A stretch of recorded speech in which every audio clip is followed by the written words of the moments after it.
জানো আল্লাহর সবচেয়ে প্রিয় নারীরা কেমন হন? তারা খুব বেশি সুন্দরী না হলেও তাদের চেহারায় একটি নূর থাকে,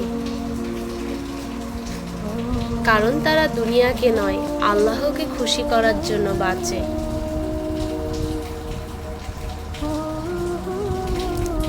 আজ তুমি শুনবে একজন দিনদার নেককার মুসলিম নারীর দৈনিক জীবন কেমন হয়।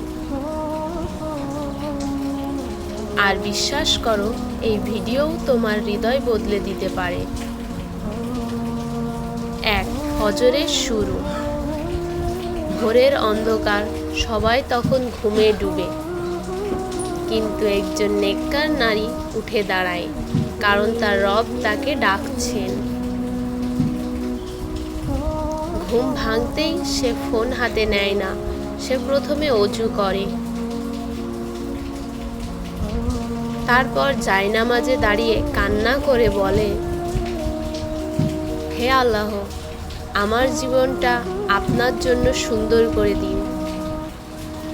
ফজরের নামাজ শেষে সে কোরআন পড়ে, কারণ সে জানে মানুষের কথা হৃদয় শান্ত করতে পারে না, শান্তি শুধু আল্লাহর কালামেই আছে। 2. তার চরিত্র। একজন দিনদার নারী নিজেকে সস্তা বানায় না। সে জানে নারীর সৌন্দর্য শরীরে নয়, তার লজ্জায়। তাই সে পর্দা করে আল্লাহর সন্তুষ্টির জন্য, মানুষ কি বলবে সেটা ভেবে নয়।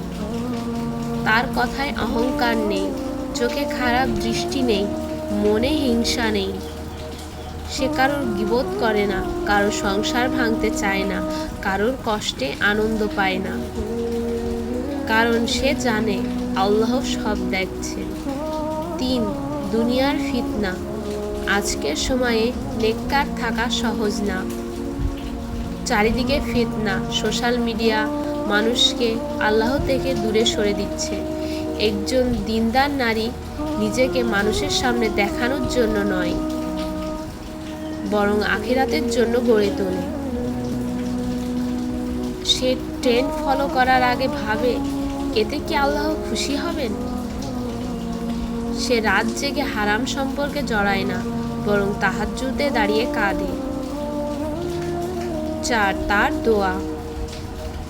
রাতের শেষ ভাগে সবাই যখন ঘুমায়, একজন নেককার নারী তখন আল্লাহর কাছে হাত তোলে। সে দুনিয়ার বিলাসিতা চায় না, সে শুধু বলে, হে আল্লাহ, আমাকে হৃদয়তের উপর মৃত্যু দিন।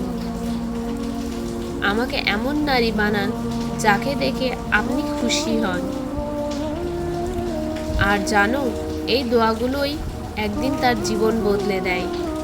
বোন, দুনিয়া তোমাকে আধুনিক হতে বলবে, কিন্তু ইসলাম তোমাকে মর্যাদাবান হতে শেখায়। মনে রেখো, যে নারী আল্লাহকে ভালোবাসে, আল্লাহ পুরো দুনিয়াকে তার জন্য সহজ করে দেন।